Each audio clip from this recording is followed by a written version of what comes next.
NBA bets and analysis Monday, October 28th, guys. NBA starting this week officially. And we're going to start off this video with the reality, with full transparency, guys. And I got rocked this weekend. Went 0-4. Yankees Friday, Saturday, Washington. Yesterday I went 0-2. Had Tampa Bay the first game, had Seattle Seahawks, and they got destroyed. 0-4, guys, was out of my routine, was out of my zone, and it cost me.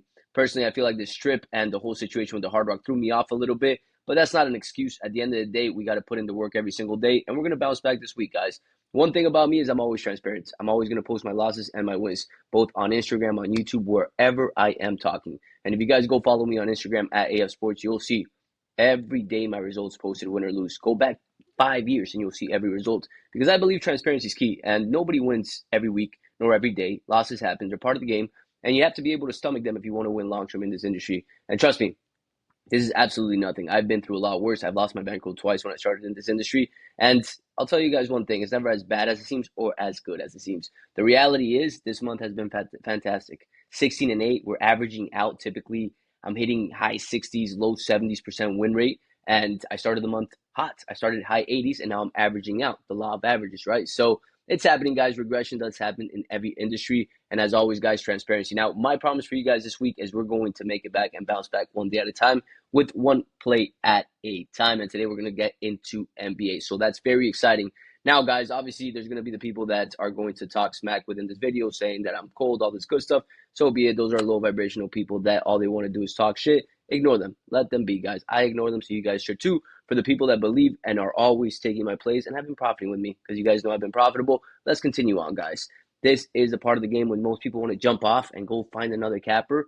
Don't do that, guys. Follow the system. I promise you we're going to bounce back. I've always bounced back, and I've proven that time and time and time again, guys. Now, as always, you guys have been winning with me. If you're newer to the channel, you're going to start winning with me this week, and I'm going to teach you a lot.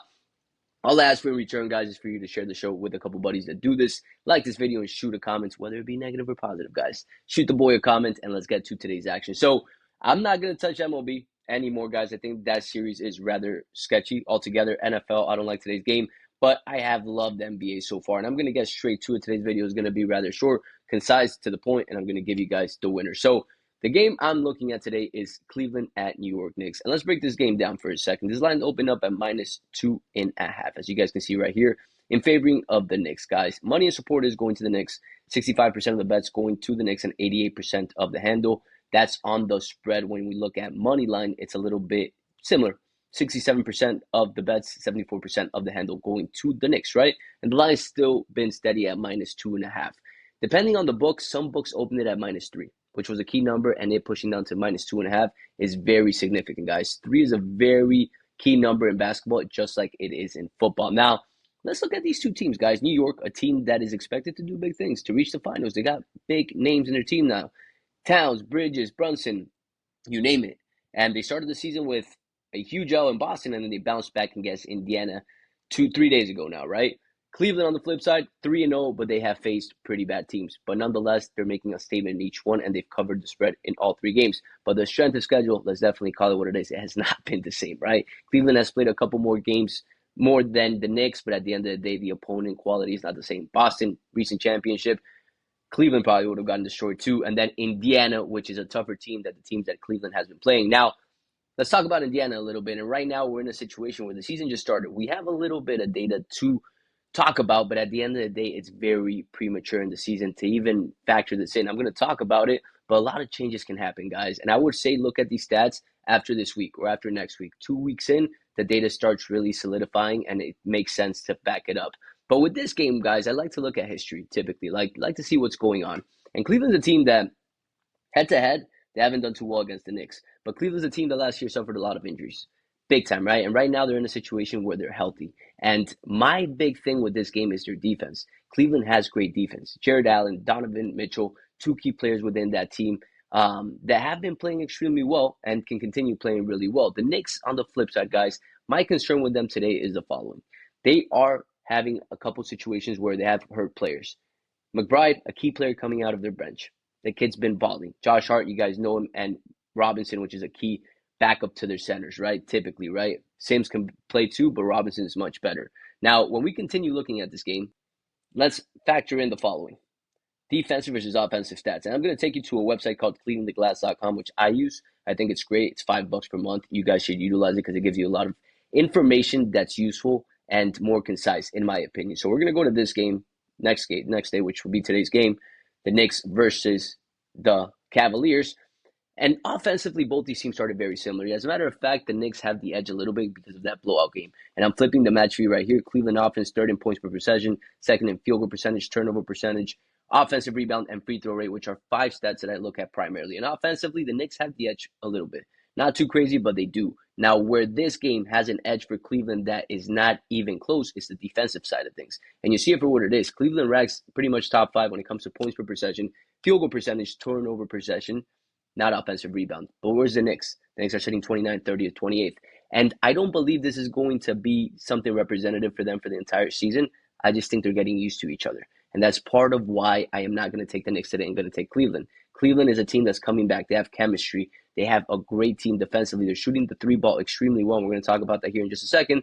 The Knicks are finding themselves. They had key players leaving, Randall DiVincenzo, adding Towns into that team. The chemistry needs to build up. They're going to be a good team, but it's very early in the season to really back them up against a Cleveland team that's known for the defense and known for shooting the 3 as well. So let's look at the field goal percentages in NBA.com. This is a website that you guys can pull up at any time, and it's free. Field goal percentages, you have a situation right now where the Cleveland Cavaliers are sitting 3-0 to start the season, and number 1 in field goal percentage, 3 points made. They are sitting ahead of the Knicks as well, which is a critical component. Right now in NBA, guys, 3-point percentages is key. 3 points is the name of the game now. People are shooting threes in fast breaks rather than dunking it. The game has changed a lot. 20 years ago, people would get benched and probably cut from a team if they stopped in a fast break to shoot a 3, and it's happening now. It's a key component in the game. That's a big reason why we're seeing games go more and more over and the totals increasing. That and points per possession. So those are little things that we're going to start looking at a little bit more and more as the season progresses. So for today's game, and you'll be seeing the ticket, I can't post it right here, but I am using Fanatics, and I've been posting my tickets. My play is going to be Cleveland plus 2.5, and I will be taking that game for $5,000.